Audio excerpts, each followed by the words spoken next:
Paris romance और तारीख का शहर यहाँ वाक़ है। लौरे म्यूजियम दुनिया का सबसे बड़ा और सबसे ज्यादा सिक्योर समझा जाने वाला म्यूजियम। यही वो जगह है जहाँ मोना लिसा जैसे शाहकार, नेपोलियन की खजाने और सदियों पुराने नायाब जवाहरात महफूज है। मगर एक सुबह वो हुआ जो कोई सोच भी नहीं सकता था। लौरो को अक्सर एक ना तोड़ने वाला किला कहा जाता है। यहाँ की सिक्योरिटी सिस्टम को समझना ही एक अलग फन है। दीवारों में छुपे सैकड़ों कैमरे, 24 घंटे चलने वाला कमांड सेंटर और खसूसी गार्ड रूट्स जो सेकंड के हिसाब से प्लान किए गए होते हैं। हर दरवाजा, हर अलमारी, हर शोकेस एक अलग कोड और सेंसर से सिक्योर होता है। ये सब कुछ ऐसा महसूस होता है जैसे लौरो सिर्फ फन के लिए नहीं बल्कि जंग के लिए तैयार हो। मगर तारीख ने एक बार फिर साबित किया कि जहाँ इंसान होता है वहाँ कमजोरी भी होती है। 19 अक्टूबर 2025 सुबह के करीब 9:30 बजे म्यूजियम के अंदर सब कुछ नॉर्मल था और टूरिस्ट की आमद शुरू हो चुकी थी। कैमरों के मुताबिक सब कुछ ठीक लग रहा था, लेकिन इसी टाइम डेलोन गैलरी के करीब एक लिफ्ट खामोशी से ऊपर जा रहे थे। इसी लिफ्ट में बैठे थे 3 से 4 नकाब पोश अफराद जिन्होंने अगले चंद मिनटों में फ्रांस की तारीख को हिलाकर रख देना था। ये गैलरी आम रास्तों से कुछ हटी हुई थी, बिल्कुल वहाँ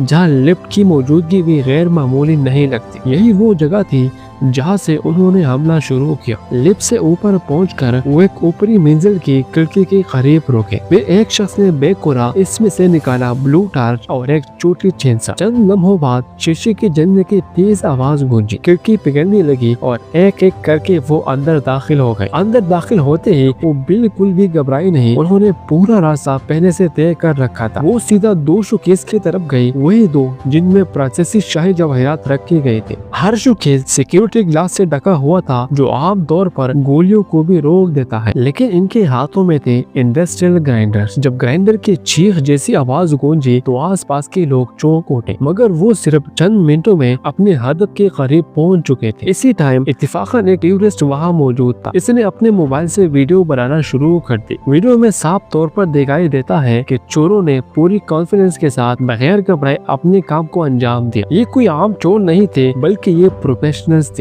अब जैसे ही सेंसर ने दरवाजे बंद किए, सिक्योरिटी टीम ने हाल लॉकडाउन कर दिया। लेकिन इनका मकसद लड़ाई नहीं बल्कि नुकसान कम से कम रखना था। म्यूजियम में हजारों लोग थे, इसलिए उन्होंने फौरन हाल खाली करने का काम शुरू कर दिया। मगर यही एक फैसला गलत साबित हुआ। इसी जल्दबाजी ने चोरों को चंद कीमती मिनटों का मौका दिया, इतना कि वो जवाहरात समेट कर वही रास्ते से वापस निकल गए। एक और टूरिस्ट ने वो लम्हा भी रिकॉर्ड कर लिया जब चोर लिफ्ट से उतरते हैं, हाथों में बैग्स और फिर बिजली की रफ्तार से स्कूटर्स पर बैठकर गायब हो जाते हैं। पेरिस की सड़कों पर सब कुछ चंद सेकंड में हो जाता है। कोई गोली नहीं चली, कोई जख्मी नहीं हुआ, बस लौरो के सबसे कीमती कलेक्शन हवा में गायब हो गई। अब इन्वेस्टिगेशन रिपोर्ट में हैरान कुन तफसीलात सामने आए। इस इंसिडेंट से एक दिन पहले एक डिलीवरी ट्रक लिफ्ट लाने के बहाने आया था, लेकिन फिर 2 नकाब पोश अपराध ने इस ट्रक को हाईजैक कर लिया। उन्होंने ट्रक पेंट किया, जाली नंबर प्लेट लगाई और इसी म्यूजियम के करीब कंस्ट्रक्शन साइट में पहुंचा दिया। ये वही साइट थी जहाँ से उन्होंने अगले दिन लौरो में दाखिल होने का रास्ता बनाया। ये कोई अचानक हमला नहीं था, बल्कि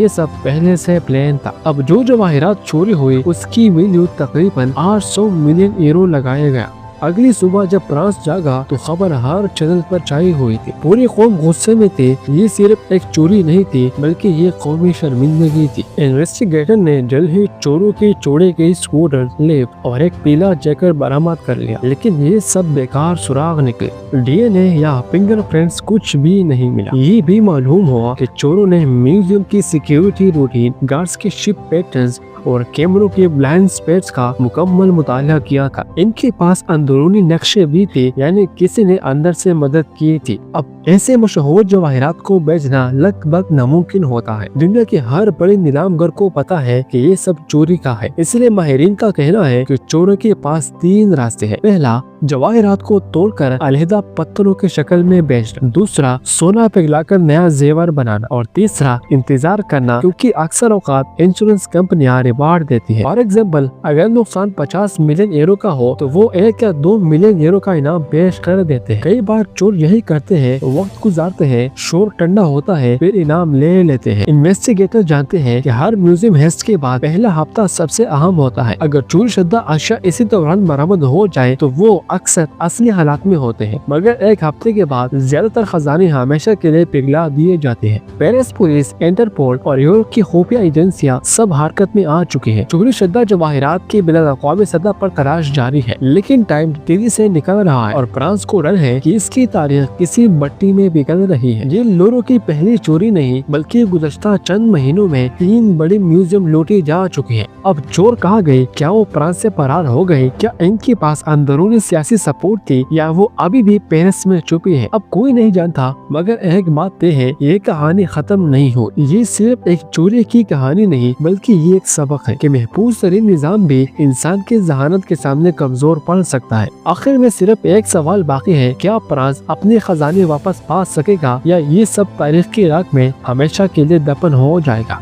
अपने राय का इजहार कमेंट सेक्शन में जरूर बताएं। मिलते हैं अगली नेक्स्ट वीडियो में, तब तक के लिए टाटा बाय बाय।